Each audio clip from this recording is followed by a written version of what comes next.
Ma'am. That's Yes, correct. ma'am.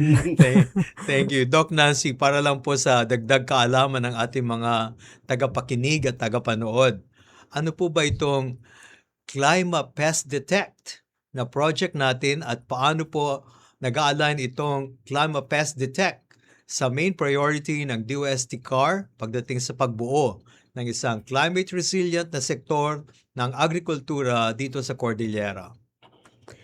Thank you, Seknap. Ang ClimaPest Detect po ay isang collaborative project ng Department of Science and Technology Cordillera Administrative Region at ang Mountain Province State University.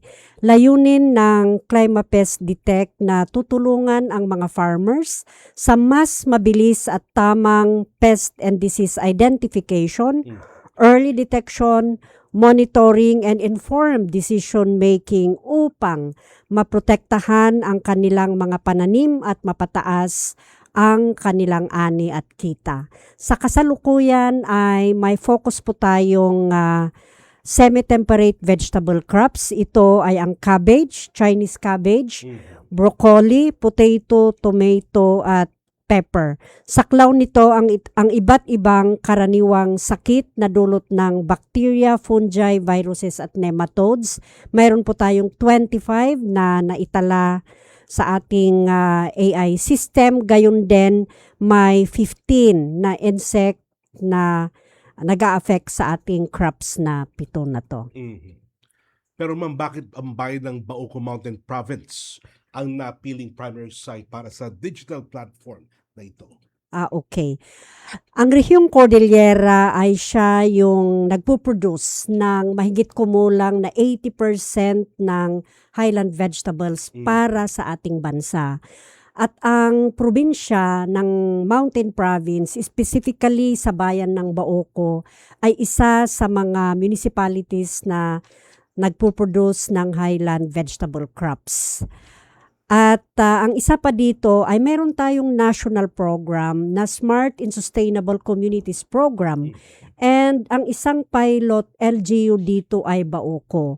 So angkop na Bauco ang mapipili aside from siya ang isang producer ng highland vegetables, ay isa rin siyang pilot ng ating SSCP project. Vegetable producing siya.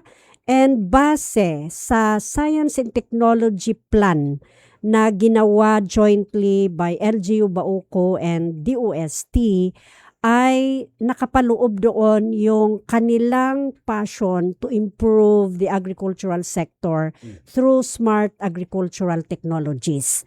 At ito nga, gusto nilang matugunan yung problema ng mga magsasaka sa sakit at saka insect pest ng vegetable crops. I Yun see. po. Doc Nancy, gaano naman kahalaga ang naging partnership sa pagitan ng DOST CAR at ng Mountain Province State University para may sakatuparan ang proyektong ito? Okay. While ang DOST, alam naman natin na ito yung premier university providing leadership and direction in terms of science, technology, and innovation, may kaisa-isang state university and colleges sa Mountain Province. And this is the Mountain Province State University. They have curriculum on agriculture, they have the research and also extension program. So sila po ang napili natin na partner for us to jointly collaborate by giving our resources and to help the LGU Bauco deliver services to the farmers. Alright. Sa dami po ng mga magsaka natin sa remote areas, Doctor, paano po sinisiguro ng DOST CAR na ang mga high-tech solutions na gaya nito ay mananatiling accessible at user-friendly para sa kanila? Okay. Ang leverage po natin ay sa SSCP natin. Sinabi ko nga na Bauco is one of the pilot projects. So we really do our homework by dealing with the local government unit. And with that, yun po ay nagiging accessible because they are the frontline workers and they are our strong partners. And we also do consultation before even starting or designing the project. We collaborate with the farmers.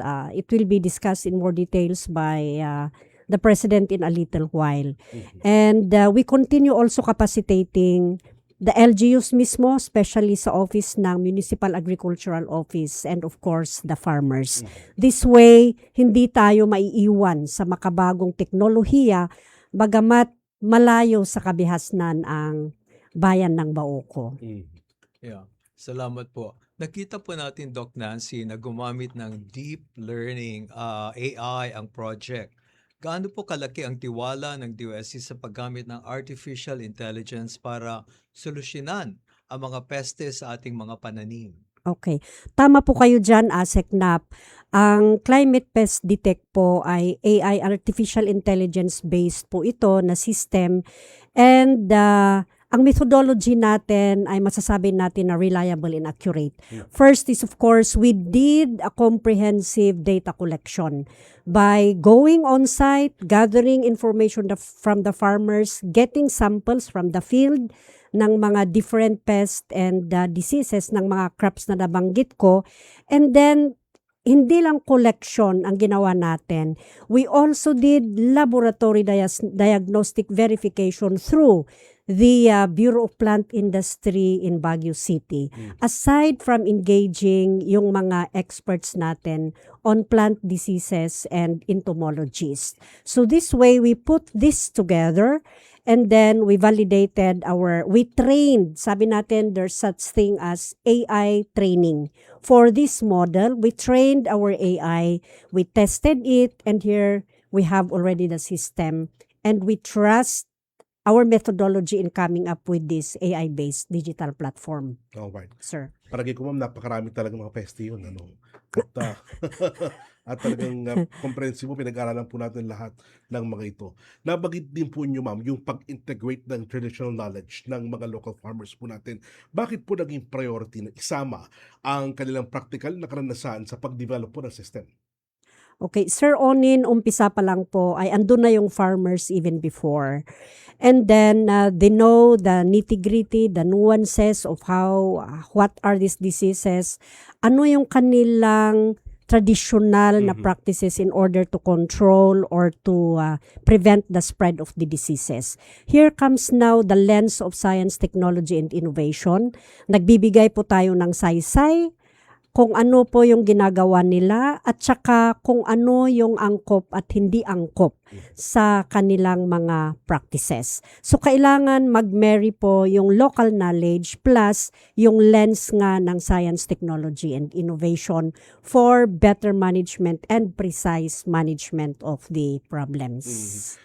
Sa ngayon, hindi na talaga problema yung kumaga ang yung mga problema ng mga karaniwang magsasaka na yung mga anak nila ayaw ng pasukin ang trabaho ng pagsasaka at ibang negosyo lang. Dito, ma'am, na-eliminate ho ba yun? Dahil po sa sabi nyo nga pagsama ng dalawang Opo. pamamaraan. Opo. Kasi po, sabi nga natin, hindi lang aging industry yung agriculture. Yes, ma'am. One of the problems really is walang takers na young generation. So how to do that?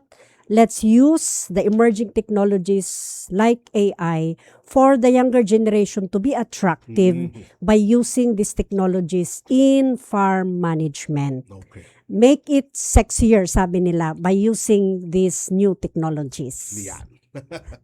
Tama-tama po, ma'am. At nabagid din po nyo, ma'am, yung in terms of economic impact, gaano po kalaki matitipid ng ating mga farmers kung maaga nilang ma-detect at mapipigilan yung large-scale infestation sa tulong ng app na ito. Okay. So let's say, of course, if it's a perfect agricultural management, we are expecting 100% yield, right? Okay, let's say there is 100,000 pesos na potential harvest yield. And based sa study, there is about 20 to 40% reduction ng yield in terms of pest and disease infestation. So mababawasan ang 100,000 mo na yun ng let's say 30,000. Pag gumamit ka ng maangkop at napapanahon na intervention is of course 100% ang ini-expect natin na masosolve. But let's say it's 60% reduction.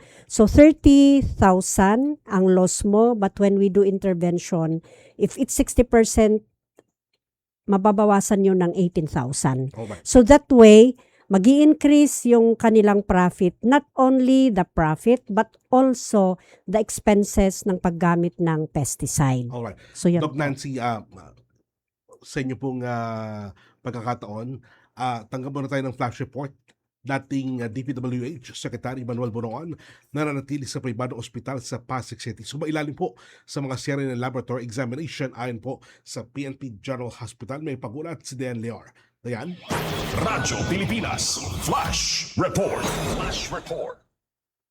At nananatili pa nga rin sa Medical City sa Pasig City si dating Department of Public Works and Highways o DPWH Secretary Manuel Bonoan. Ito ang kinumpirma ng Philippine National Police General Hospital o PNPGH matapos nga na pansamantalang payagan ng Sandigan Bayan ng dating kalihim sa hiling na hospital arrest. Sa pulong balitaan dito sa Campo Crame, sinabi ni PNPGH Chief Police Colonel Dr. Clito Manongas na nananatili pa rin si Bonoan sa nasabing pribadong ospital dahil hinihintay pa yung paglabas ng resulta ng mga medical examination nito. Dito anya malalaman kung maari na siyang ilipat sa PNPGH. Ayon kay Manongas, sumailalim sa angiogram at to the echo procedure ang dating kalihim. At hindi pa rin masabi kung hanggang kailan magtatagal sa Medical City si Bonoan dahil nga sa mga sakit nito. Nabatid na kahapon sa arraignment sa Sandigan Bayan ay sinabi na napakaraming sakit ng dating kalihim, kabilang dito yung acute coronary syndrome, type 2 diabetes, chronic kidney disease, prostate cancer at spine pain. Sinabi ni Manongas na yung mga sakit nito ay ngayon lang din nila nalaman kasi nung una ay sinasabi lang ay hypertension lamang. Pakinggan natin itong bahagi na pahayag ni Police Colonel Clito Manongas. Yung first kasi na initial evaluation natin, that is the initial evaluation po. Based on the situation, the symptoms during the time of examination. So yun po yung nakita na diagnosis, and then later on gumawa po kami ng further studies. So nag-request kami ng mga other laboratory examinations, and then nakita namin po na meron pa palang other na sakit po si former secretary po. At yan muna ang update mula dito sa Campo Crame para sa Bagong Pilipinas. Dayan Lear, Radyo Pilipinas, Radyo Publiko. Radyo Pilipinas Flash Report. Flash Report. Alright, maraming salamat, Dan Lear. Ma'am, patuloy po tayo sa ating pinag-uusapan kanina tungkol naman po sa setup program. Paano po tinutulungan ng DOST CAR ang ating mga local entrepreneurs para mag-adapt ng Industry 4.0 technologies para mas maging competitive sila? Okay. Ang setup po natin, Sir Onin, ay national program din ito. Tumutulong ito sa micro, small, and medium enterprises. And agriculture is one of the industry priority areas. We were able to assist 26 more or less na agripreneurs. And out of this, may about 4 na gumagamit ng Industry 4.0. And I'm referring to the automated fertigation system, the monitoring of the nutrients sa mga crops, and then automatic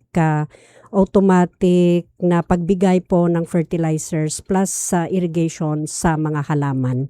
Even pH, yung acidity levels ay namomonitor yun remotely, and those are given to the crops also remotely. Ang isa pa ngayon na ongoing natin ay we have the unmanned aerial vehicle for mango production in Abra. So that is specifically drone for the provision of spraying needs ng mga crops natin. And isa rin ay nasa Bontoc Mountain Province. This is on swine production, and we are talking here of artificial intelligence, artificial insemination, storage, and proper handling ng mga reproductive needs of that swine industry in Mountain Province. AI din yun, ma'am. Yes po. Artificial insemination. Insemination. Sarap sana ang ating talakayan, Opo, Doc. Onin, kaya Opo. lang medyo kinakapos tayo sa oras. So, Dr. Nancy, maraming salamat. Pero bago ang lahat, baka may gusto pa kayong pabatiin at pasalamatan. Okay. Of course, thank you very much for our program, this Radio Ciencia sa DOST Konektado Ka. A special mention goes to our partner LGU. This is LGU Baoco Mountain Province, the Bureau of Plant Industry in Baguio City as our partner in this project. Thank you po, sir. Alright. Mga kaibigan, si Dr. Nancy A. Bantog, Regional Director ng DOST Cordillera Administrative Region. Salamat po, Doc Nancy. Maraming salamat, Doc Nancy. Mga kakonek, pag-uusapan naman natin ang isang proyektong Climate Pest Detect. Tutuklain dahil kabaragahan ng Radyo Siyensya sa DOST Konektado Ka. Radyo Siyensya sa DOST. Konektado ka dito sa Radyo Pilipinas. Sa darating na Hunyo 8, handa na ang mga paaralan, ganun din ang mga guro, mga magulang, sabik na ang mga mag-aaral. Pakinggan, panoorin at bantayan ang pagtutok ng Radyo Pilipinas sa pagbubukas ng klase ngayong taon. Mula pasukan hanggang uwian, aming tututukan. Balik Eskwela 2026. Balik Eskwela 2026. The Radyo Pilipinas coverage. This is a public service announcement. Discipline is the key. Umiwas sa aksidente sa daan. Ang pagmamaneho ay may kaakibat na responsibilidad, hindi basta mapaandar lang ang sasakyan. Kilatisin ang sarili, ang kahandaan sa manibela, siguruhing inyong konsentrasyon ay hindi magagambala. Importante rin na ating laging isipin, init ng ulo ay huwag pairalin, bagkus kaligtasan ng lahat ang siyang dapat unahin. Isang mahalagang paalala mula sa Presidential Broadcast Service at Radyo Pilipinas, Radyo Publiko 738.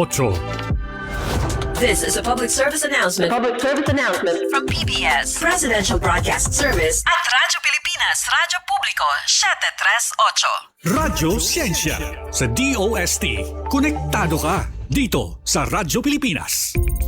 Nagbabalik po ang Radyo Siyensya sa DOST Konektado Ka. Makakasama natin ang utak sa likod ng teknolohiyang Climate Pest Detect, an integrated digital platform for climate resilient identification, early detection, and decision support on insect pests and diseases in semi-temperate high-value crops. Tama, Onin, dahil siya rin ay isang iginagalang na akademiko at ang kasalukuyang pangulo ng Mountain Province State University. Siya ang nanguna para pagtagpuin ang modernong artificial intelligence at ang tradisyonal na galing ng ating mga local farmers. Ang project leader at Mountain Province State University President, Dr. Edgar Cue. Magandang hapon po sa inyong lahat. Yeah, magandang hapon po, Doc. Doc, Press, marami na tayong naririnig tungkol sa AI. Pero ano nga ba itong Project Climate Pest Detect? At paano po ba partikular na gumagana ang deep learning sa proyektong ito para matukoy ang mga peste at sakit ng ating mga pananim? Magandang hapon sa lahat. Sa Mountain Province, gawis ay Masdum Takuamin. Sa Baoco Mountain Province po kasi, malaking bahagi ng kabuhayan ng ating mga komunidad ay highland vegetable farming. Ngunit isa rin sa pinakamalaking hamon ng ating farmers ang pests at diseases na kadalasang nahuhuli ng matukoy. Kapag nahuli, ang intervention na apektuhan ng ani, kita at kabuhayan ng mga pamilya.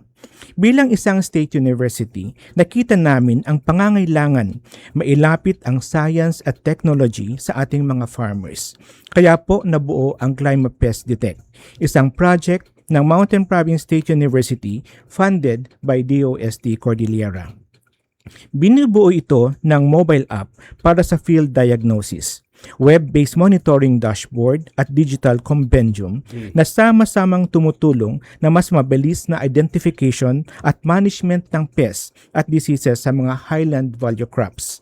Specifically, gumagamit po tayo ng artificial intelligence, particularly deep learning technology, sa simpleng paliwanag para po itong ituturo sa computer kung paano makilala ang iba't ibang peste at sakit gamit ang libu-libong larawan at datos na nakalakip mula sa ating mga sakahan. Kapag kumuha ng larawan ang farmer gamit ang Climate Pest Detect mobile app, sinusuri ito ng AI at ikukumpara sa mga pattern at natutunan nito upang makapagbigay ng possible identification at recommendation. Sa madaling salita, para itong expert eye sa loob ng cellphone na tumutulong sa ating farmers na makagawa ng mas mabilis at mas informed na decision sa kanilang sakahan. Alright. Doc, pagdating po sa accuracy, gaano po tayo kumpiyansa na tama ang maibibigay na identification ng mobile app para sa ating mga farmers sa Bauco? Pagdating ng accuracy, mataas ang aming confidence dahil ang system ay hindi lamang nakabatay sa mga larawan mula sa internet. Ang AI model natin ay sinanay gamit ang actual field data at mga larawan na kalakip mismo mula sa mga farms sa Bauco Mountain Province at iba pang bahagi ng Mountain Province. Nakatuon ito sa mga crops na kaparaniwang itinatanim tulad ng cabbage, broccoli, potato, bell pepper at tomato.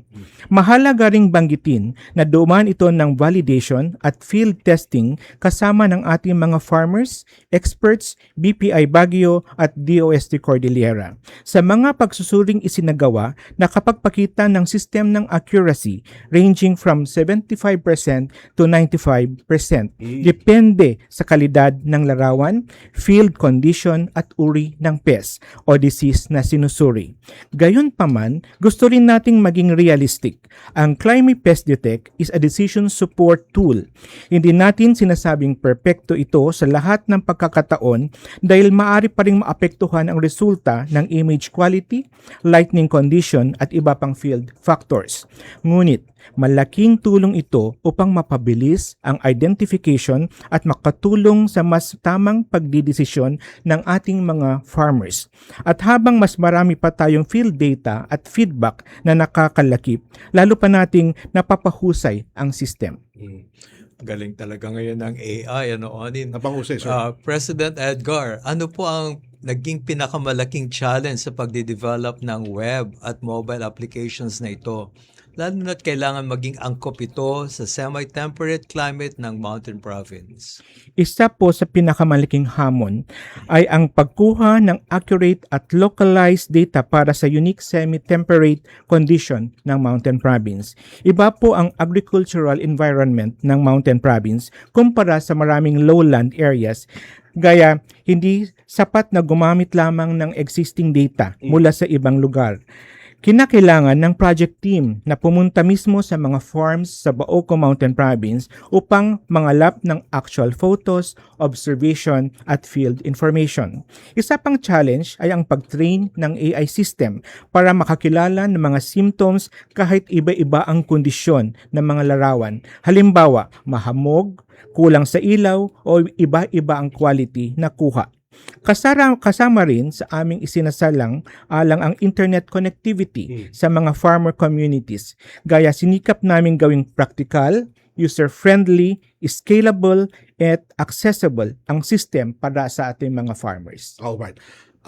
Doc, President, napaka-interesting po ng inyong approach na participatory rural appraisal. Ano po, paano po ninyo hinaluan ng traditional knowledge at mga practical obserbasyon ng mga farmers ang inyong pong scientific research? Naniniwala po kami na bago pa dumating ang researchers o technology, ang farmers po mismo ang unang eksperto sa kanilang mga sakahan. Kaya bago kami bumuo ng system, hindi po kami agad nagsimula sa computer o AI. Nagsimula po kami na pakinggan ang mga farmers sa pamamagitan ng Participatory Rural Appraisal or PRA. Inalam namin ang kanilang mga karanasan, obserbasyon at kasalukuyang practices sa pamamahala ng pests at diseases. Sa MPSU, naniniwala kami na ang pinakamagandang innovation ay yung pagbubuo na kasama ang komunidad, hindi lamang para sa komunidad. Hindi po naming layunin palitan ang kanilang kaalaman. Ang layunin ng Climate Pest Detect ay validate and augment knowledge at scientific information upang makagawa ng mas practical, mas angkop at mas pakipakinabang na solusyon para sa ating mga farmers. Alam mo, Pres Edgar, ngayon ko lang narinig ang combination ng AI at participatory approach. Tama po. Napakaganda. Very interesting. I myself am getting very interested in this process.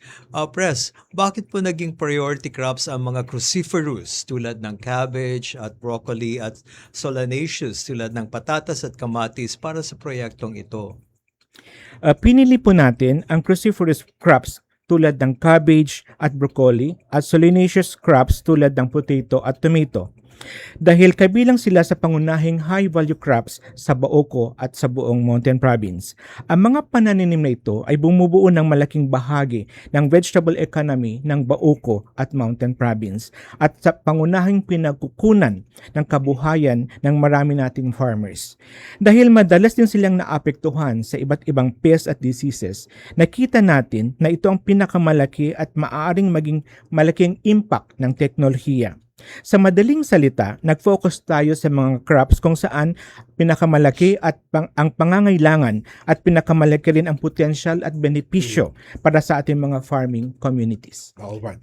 Doc, sa pagbuo po ng comprehensive compendium at digital library, paano po ito makatutulong hindi lang po sa mga farmers, kundi pati na rin sa mga estudyante at future researchers ng MPSU? Ang digital library at compendium ay hindi lamang repository ng informasyon. It is a living database that can continue to grow and as more information, experiences, and research findings become available. Para sa ating farmers, magsisilbi itong mabilis na reference resource kung saan maaari nilang makita ang impormasyon tungkol sa pests, diseases, at recommended management practices. Para naman sa ating mga students at future researchers ng MPSU, magiging napakahalagang research resource ito. Maaari itong magsilbing baseline information para sa mga susunod na mag-aaral, innovators at technology development initiatives. Hindi lamang ito resource para sa kasalukuyan, kundi isang valuable knowledge resource na maiiwan natin sa susunod na henerasyon ng researchers, student at agricultural practitioners. Halos patapos na po, Pres, ang development ng mga tools na ito. Ano po ang mga susunod na hakbang ng MPSU para masiguro na talagang magagamit at ma-maintain ang mga apps na ito ng mahabang panahon? Halos tapos na ang development ng Climate Pest Detect. Ang susunod na hakbang ay tiyaking maging useful, sustainable at tuloy-tuloy na magagamit ang system kahit tapos na ang proyekto. Isa sa pinakamahalagang bahagi ng sustainability plan namin ay capacity building sa mga end users. Magsasagawa tayo ng training para sa farmers, agricultural technicians at lalo sa mga personnel ng Office of the Municipal Agriculturist ng Baoco upang maging familiar sila sa paggamit, pag-manage at pag-maintenance ng system. Ang layunin po ng proyekto ay hindi lamang makagawa ng teknolohiya, kundi mailipat ito sa lokal na pamalahan upang sila mismo ang makagamit at mapangasiwa nito bilang bahagi ng kanilang agricultural programs at services. Patuloy at makipagtulungan ang MPSU at LGU Baoco at iba pang mga partners para sa technical support at future improvement kung kinakailangan.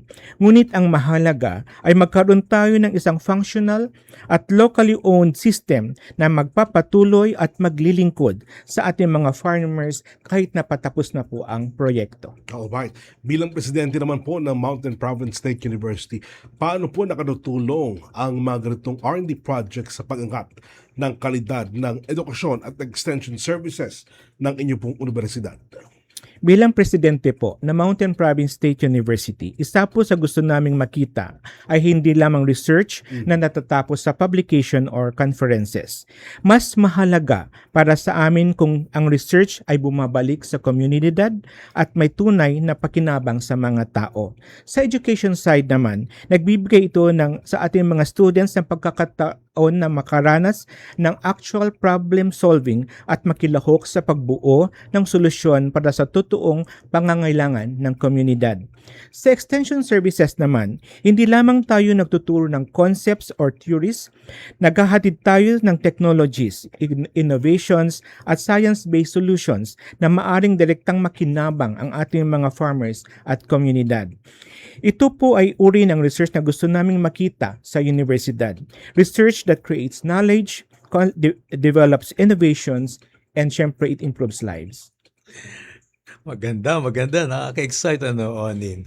May plano po ba, Pres, ang team na expand ang database ng Climate Pest Detect para isama pang ibang uri ng crops na makikita sa iba't ibang parte ng Mountain Province? Opo, Possible po yon sa hinaharap dahil ang system ay designed to be scalable at maaring palawakin para sa iba pang crops at agricultural concern.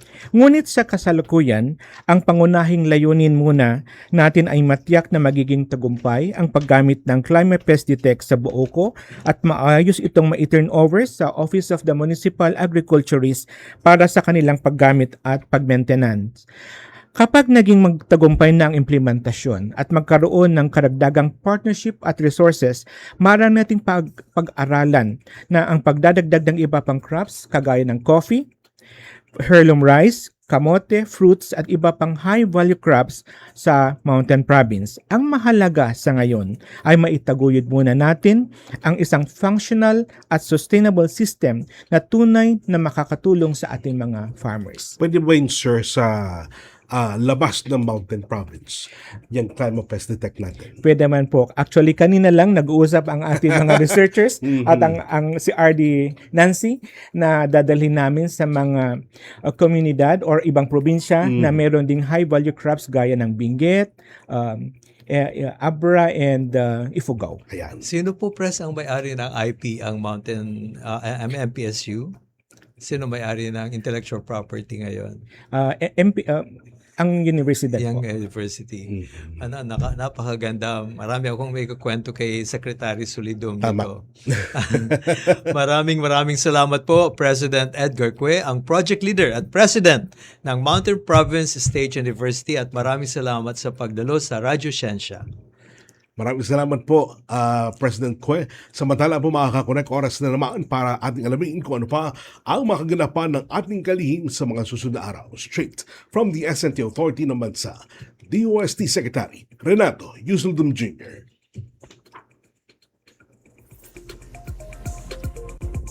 Sa susunod na linggo po, pangungunahan natin ang delegasyon ng Department of Science and Technology sa London Tech Week.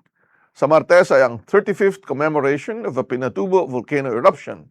Ito po ay pangungunahan ng DOST FIVOX at Holy Angel University sa Pampanga. Sa Miyerkules naman po, ang 2026 Annual Scientific Conference at 23rd Visayas Regional Cluster ng DOST National Research Council of the Philippines. UK Press. Alright, maraming salamat po, DOST Secretary Renato Yuseldum Jr. Mga kaunek, yan po ang naging kabuuan ng ating pong programa. Muli niyo po kami samahan sa susunod na Biyernes, alas 3 hanggang alas 4 ng hapon dito sa Radyo Pilipinas.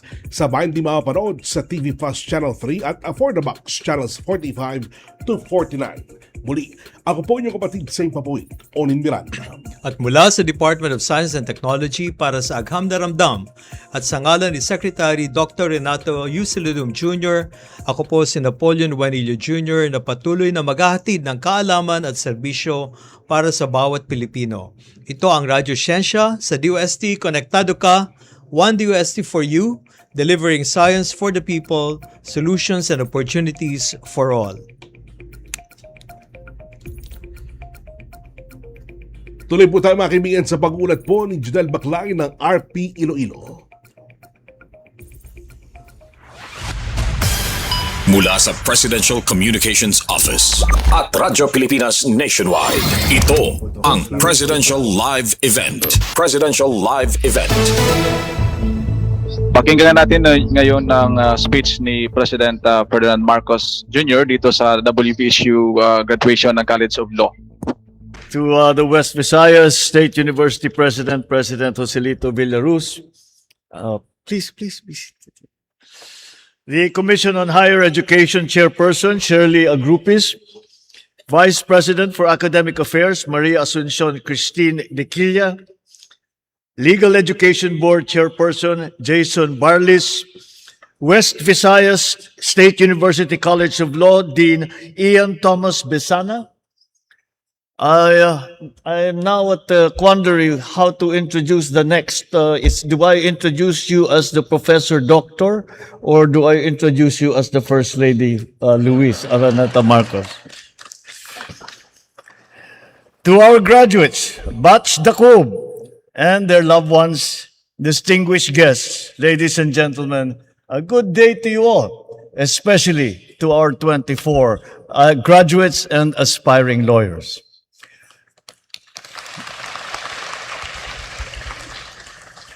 Today, we gather to celebrate an achievement that you earned through years of hard work, discipline, and sacrifice. And perhaps there is no more fitting place for this occasion than Iloilo City, or what we fondly call the City of Love. There is meaning in that title, especially for those who have chosen the study and practice of law. For while the law demands firmness, rigor, and objectivity, justice must never lose sight of its humanity. It must always carry compassion, fairness, and respect for human dignity. The legal profession has always been part of my life.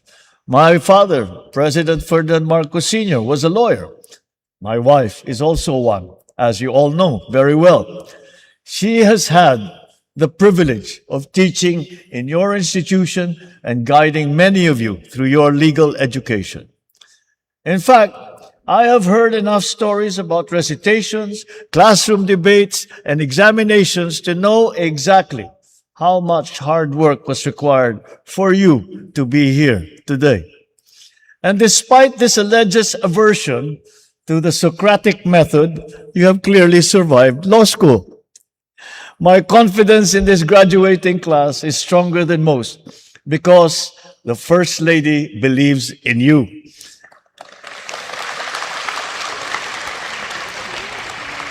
And as far as I'm concerned, if she believes in your capability, then I'm inclined to believe her, as most good husbands always do.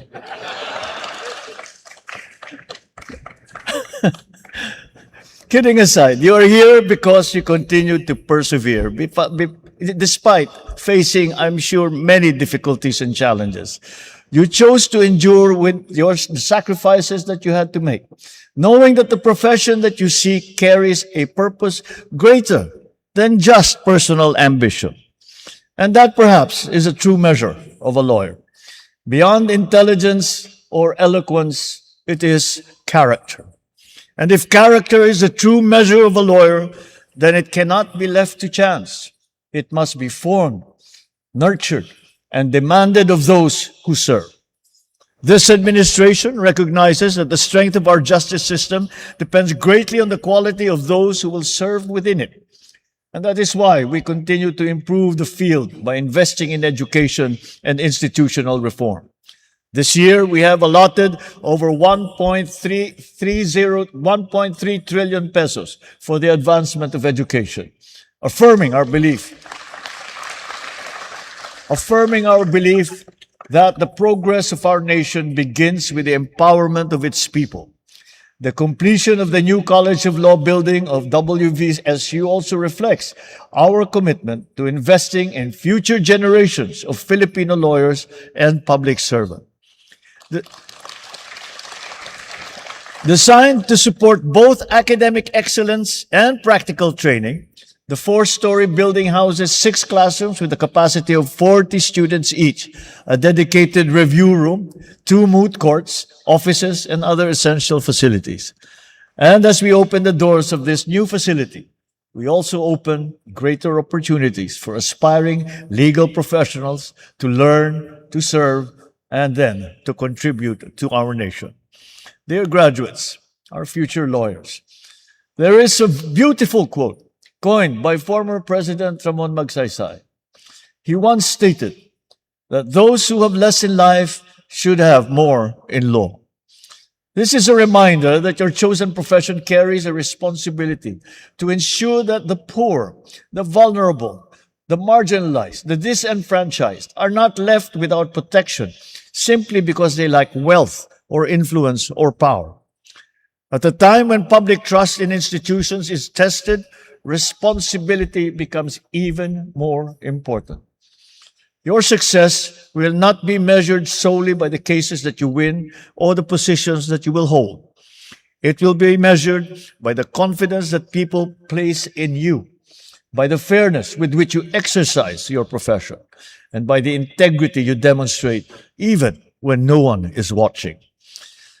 As you face a new chapter, I hope you will stay steadfast in the principles that brought you to this calling. Do not be swayed by fleeting opinions or the lure of convenience. So long as you remain anchored in integrity, fairness, and truth, you shall never lose your way. May you always choose principle over convenience, truth over falsehood, and service over self-interest. May you use your expertise to help build a nation worthy of the aspirations of our people. We cannot wait to see the day when the profession welcomes you as members of the Philippine Bar. In this endeavor, know that your families, your friends, professors, and the whole nation are rooting for you. Together, let us shape a bagong Pilipinas where the rule of law is respected, where justice is accessible, and where every Filipino is living with dignity and hope. To the graduates of West Visayas State University College of Law, once again, congratulations. Maraming salamat po. Mabuhay po kayong lahat. Mabuhay ang bagong Pilipinas. Ating napakinggan ang talumpati ni Pangulong Bongbong Marcos dito sa Cultural Center ng West Visayas State University, kung saan mismo ang Pangulo at ang unang ginang ang nanguna sa pamamahagi ng certificate at awards nitong 25 mga graduates ng WBSU College of Law. Binati rin ng Pangulo ang mga graduates sa kanilang ipinakitang sipag, tiyaga at sakripisyo upang matapos ang kanilang kurso sa pagka-abogado. Hinamon din ng Pangulo ang mga future lawyers na mag-observe ng justice, fairness, and human dignity bilang karakter ng mga future lawyers. At saka ngayong araw, ngayong hapon, pagkatapos ng graduation o commencement exercise dito sa Cultural Center ng WVSU, magpapatuloy itong activity naman ng launching o pagbubukas ng College of Law building doon sa kabilang kanto lamang ng West Visayas State University, kung saan pupuntahan rin ng Pangulo. Ang batch 2026 ay malugod at blessed na isa sa mga pangunahing panauhin ang Pangulo at ang unang ginang na siya ring isa sa mga faculty ng West Visayas State University College of Law noong nakaraang taon. At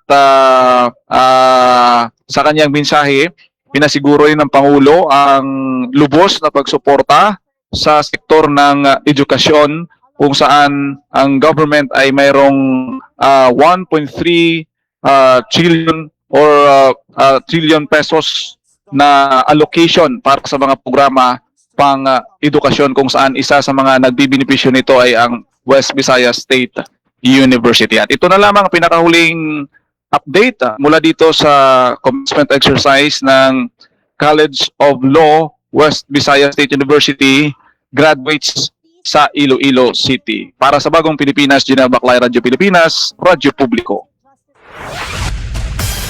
Mula sa Presidential Communications Office at Radyo